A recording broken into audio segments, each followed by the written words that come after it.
And so I want to go through the geographic farming. Anybody who is interested, okay. So there's a lot of different ways that you can effectively work a geographic farm. It can be a very profitable part of your business. It can immediately fill in the gaps of your sphere of influence, provide wealth and a predictable and duplicatable income stream, and allow you to become a hyper local agent of the future now. So, the reason that you want to put forth this effort, because it is a lot of work to work on a geographic farm at the beginning, is because of the rewards at the end. That's one. After about 18 months, you'll start to see consistent income. That 18-month gap is the hardest part about a geographic farm, is that you have to keep your sights on that, what happens in 18 months. Okay. So the other thing about a geographic farm is it can immediately fill the gaps of your sphere of influence. Okay. So I looked up one person on Follow Up Boss. I was going to go through everybody, but I ran out of time. So I looked up one person and they only had 124 people in their sphere of influence on Follow Up Boss. So that person can jump in and fill up that gap by getting to 500 almost immediately. Okay. Now, these people, at the beginning, you're not going to have the connections with them, but that 18 months is building those connections. But can you see how powerful it could be? I had a client that I was coaching in Las Vegas, and she had a geographic farm. She had built her geographic farm to over 10,000 people. And the only places that she would get business was from her geographic farm. But she did it in increments. So at first it was 500, and then she expanded, and then she expanded, and then she got a team member, had them like do a little hub off of hers so that when they left, she got to like soak it in. And that was most of her business. That was all of her business was inside of that geographic farm. So when you're working a big metro area, that geographic farm can be really beneficial because you don't have to drive clear to Willa, clear to or, all of these outlying areas because you're concentrated, and you can also have a bigger impact in marketing when you're doing the geographic farm. Now, one of the things that Rod and I have always done is like Betsy's got these just sold cards.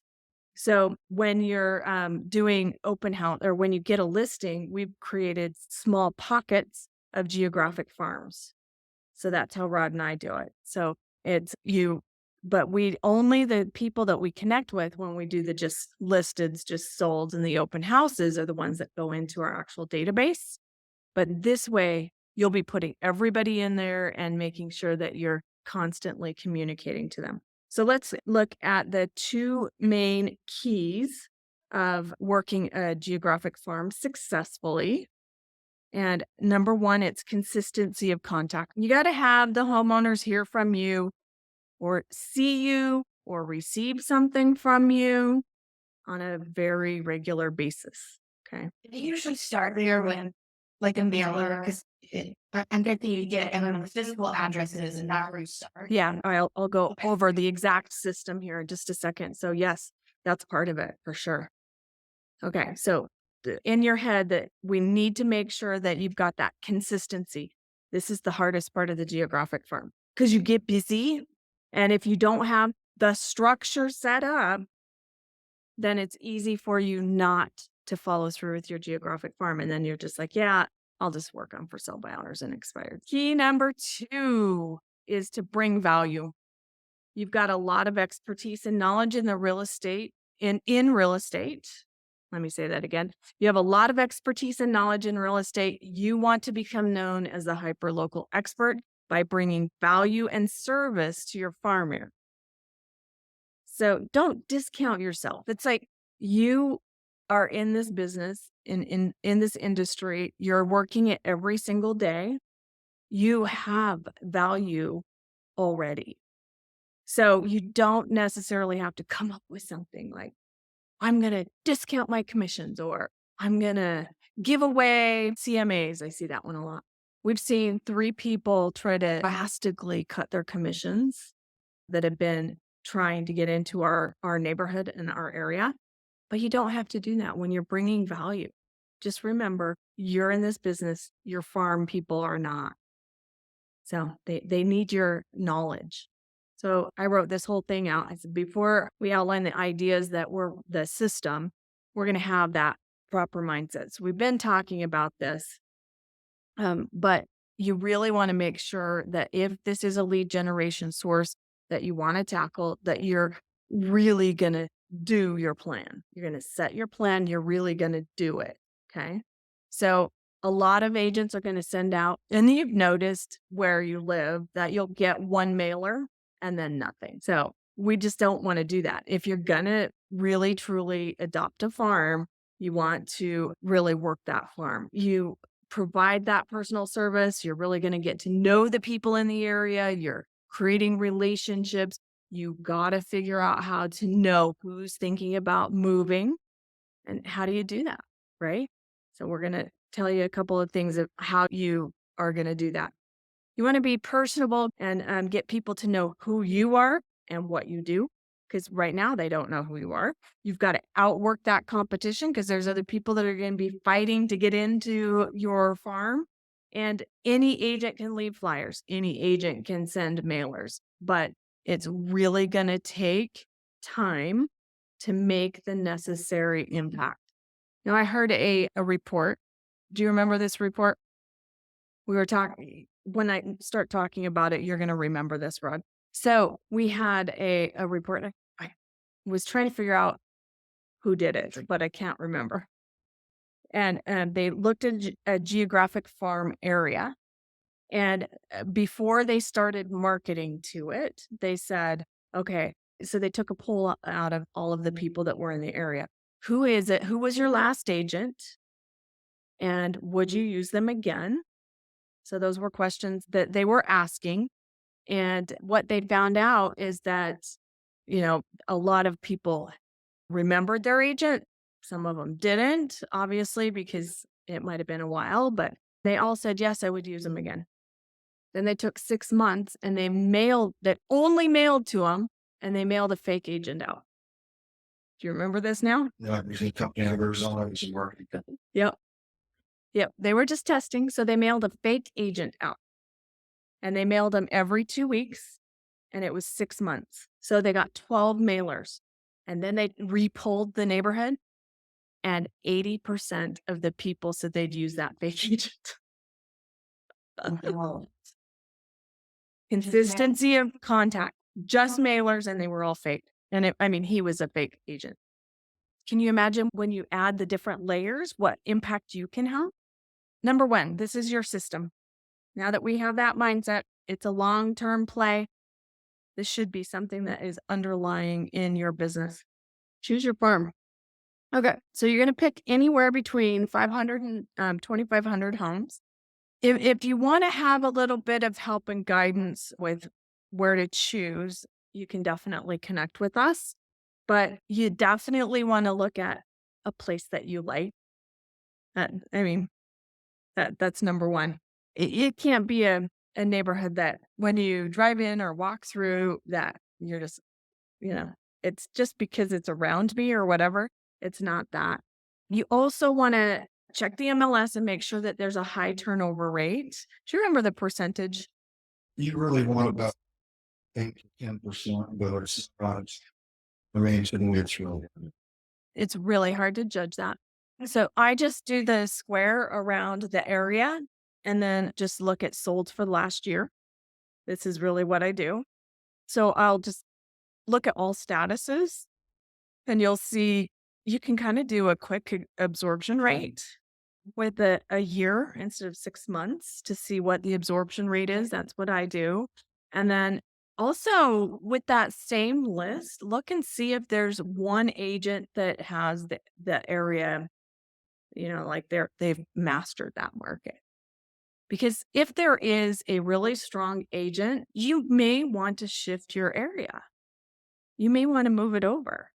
I figure out how many farms are in the area.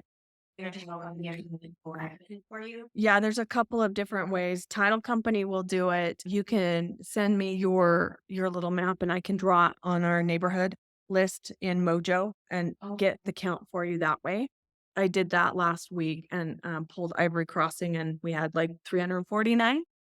So yeah, and it tells you how many of them are on do not call and how many, all of that. So I've got phone numbers, addresses, and emails from it.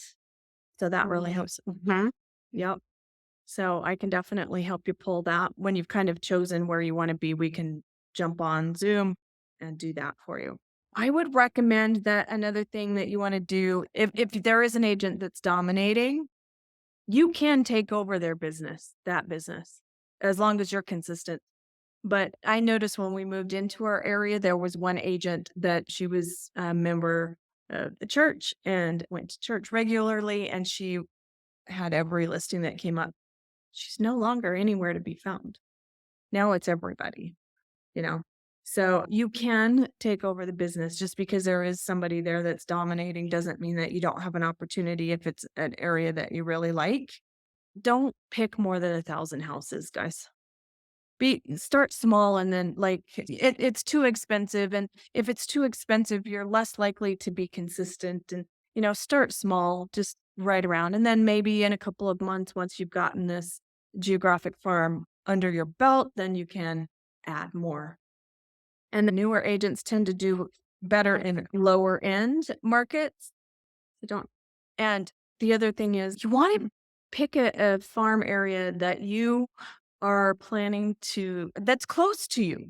So if you need to get through the farm, it's more likely that you're going to participate in it if it's your neighborhood. If you don't want to farm your neighbor, we've always had this. I don't really want to farm my neighborhood. And then we end up doing it anyway because we go on walks with the dog and it's natural. You know what I mean? So your neighborhood could probably be something good, but just make sure that it's something that's very close and that's not 45 minutes away. And then create a budget. What are you willing to spend monthly? Create a budget. And this is always really, when I was starting a geographic farm years and years ago, this is always the scary part. But just know that at the beginning of starting your farm, you have more time than money. So your budget could be more time intensive than money intensive. So maybe you door knock more often, or maybe you do something that's a little bit more or less money, right? Or Sweat. something like that, he likes video phone, put it on local events Mhm. in that area Yep. or something. Yep. Yep. Definitely. Okay. And then after you've got your budget, form a weekly plan. Remember, it's consistency. And I know weekly is kind of a scary thing. So maybe it's pick one day a week that's your farm day. That might help you. Schedule activities like door knock 50 doors on that day. It's door knocking in your farm and it's 50 doors every single week, but it's a different 50 that you're hitting. I had one guy that I was coaching and he was another really good farmer and he had his farm divided into 4 areas and each week he would door knock a different segment of his farm. And when he first told me that, I was really, I don't like to door knock. It's not my favorite thing. And I was really like, oh my gosh, this is really overwhelming. But it wasn't like he talked. So I asked him more questions, right? And so it was like, he wasn't talking to 200 people. He was knocking and leaving something. So knocking and leaving something. One of his best I'm gonna tell you this in just a second. Remind me what his best um swag was. And it was pretty funny. Yeah. The key is to commit to a full year. Don't waver from them. At least 1 year. Rod says 18 months. And I agree with Rod about that. You're going to walk the farm every single week. And this is why it can't be 45 minutes away because it's just too hard. Pick something that's really, really close. Walking your neighbor. If it's your neighborhood, walk the dog in the neighborhood. So when I'm saying walk the farm every single week, what do you think that means? I imagine working farms still doing your Mhm. due diligence on goals and Mhm. Yep, for sure. There's another thing that you want to be doing is watching for different signs. We have a neighbor that I think they've got a business in their basement.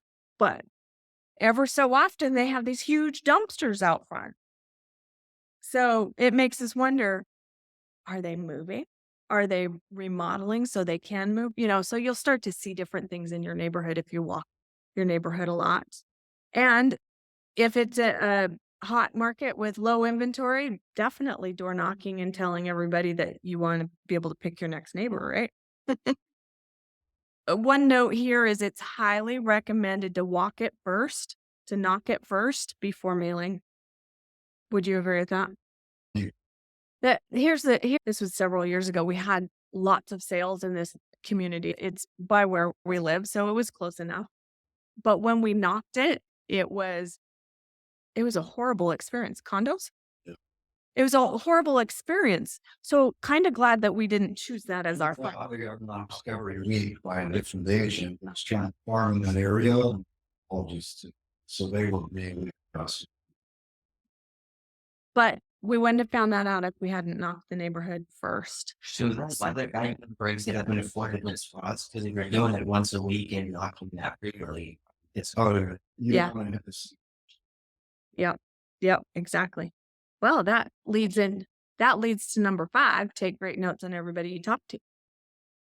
So maybe if you talk to them this week, you don't have to talk to them again next week because you've already talked to them.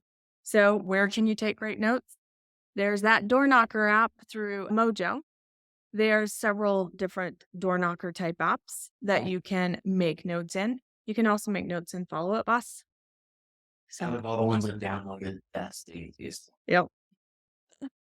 Yeah, this is the one that Connor showed you a couple of weeks ago where you can say, is the house vacant? Is it a homeowner? Is it a tenant? And just kind of take notes. So, and I'm pretty sure that they have that door knocker, just that app, not necessarily connected with Mojo.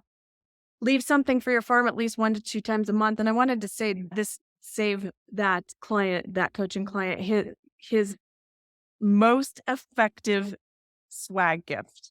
So he was in California and his most effective swag gift was a grocery bag.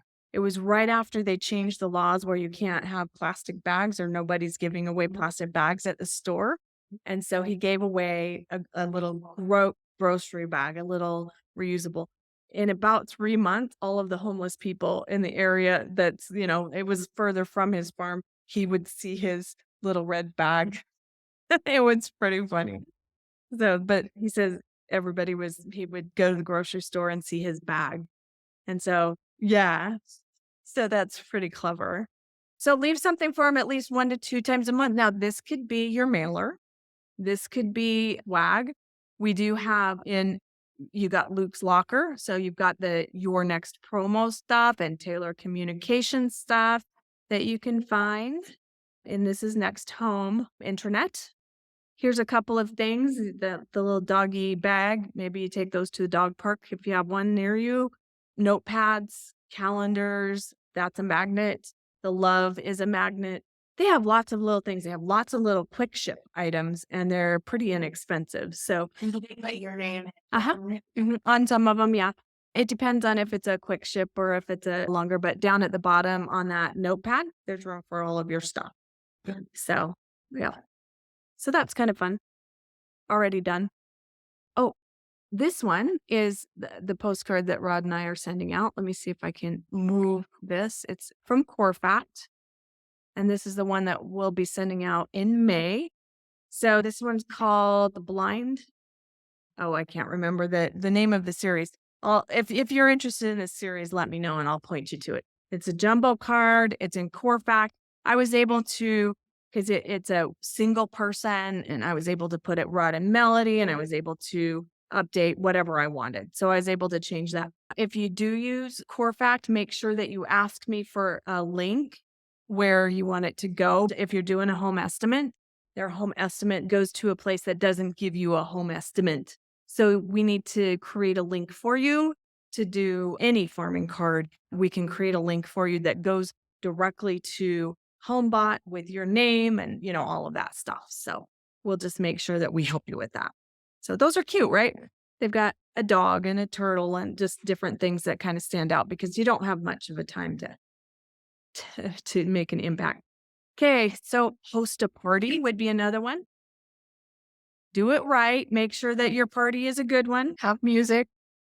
Yeah. What's the party?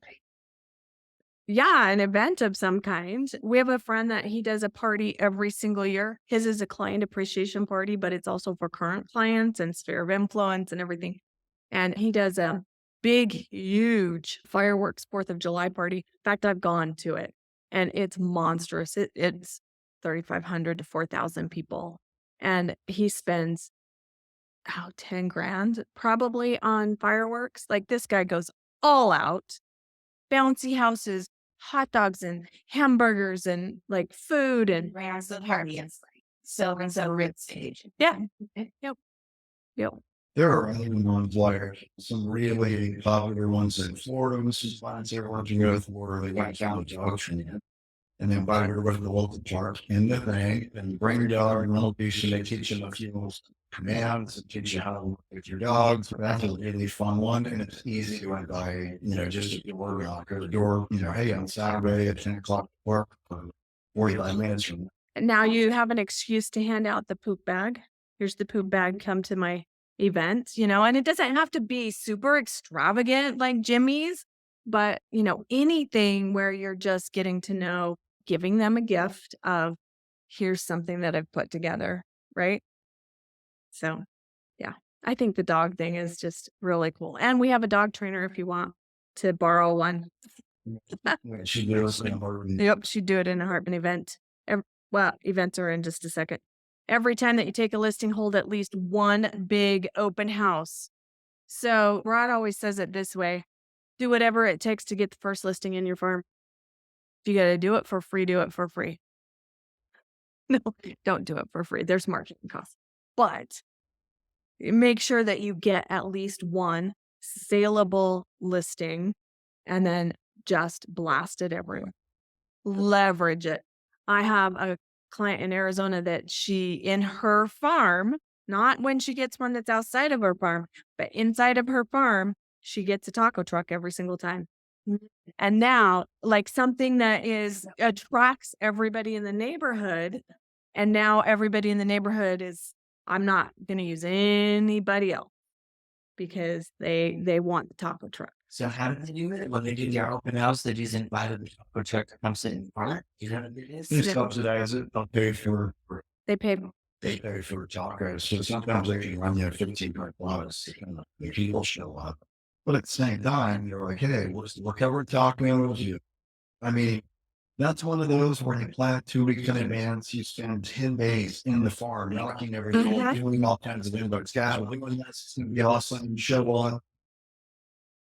Let me do a 4-hour. And then they have to sign. So her budget was about $500 for the taco truck because she just was doing so many of them that they were able to give her a huge discount. So she always had this budget. And then after they went to that budget, then they would start charging for the tacos. So you wanted to be there first and you wanted to sign up first, So in order to get your ticket for your taco or whatever, you had to sign in. So she really had to have somebody in the open house sitting on the open house in order for her to be able to be out there meeting and greeting the neighborhoods, because the neighbors aren't really necessarily going to go through the house. They're just going to come and hang out. Now, granted, she's in Arizona. It's very warm there. So weather-wise was really good for her. But you start small and affordable, and then you just keep adding little pieces. So just Photographers with Santa Claus, we get Easter bunny, July 14th party, or the Mardi Gras party. They're not, I'm not now, so we if you take a picture with Sam. he was just saying, so sponsor a community event. Maybe it's a neighborhood yard sale. Maybe it is the dog park thing. So there's lots of things lots of great ideas that you can do for events. Can you hear me? Yep. So I just had this thought when you were doing taco trucks. If people were required to sign in and give an email, then you could send them their ticket through the email and that's how you get their free taco. That way we know that we capture at least some. That's great. Yeah. Eventbrite is really good at doing that. because they'll send the thing and then they could bring that QR code and everything to sign in. So that's brilliant. Yeah. Eventbrite, I used that for something the other day. It's actually pretty slick. I wanted to test it out on you guys. You could sponsor a community website or social media group. A lot of people have done this with great success.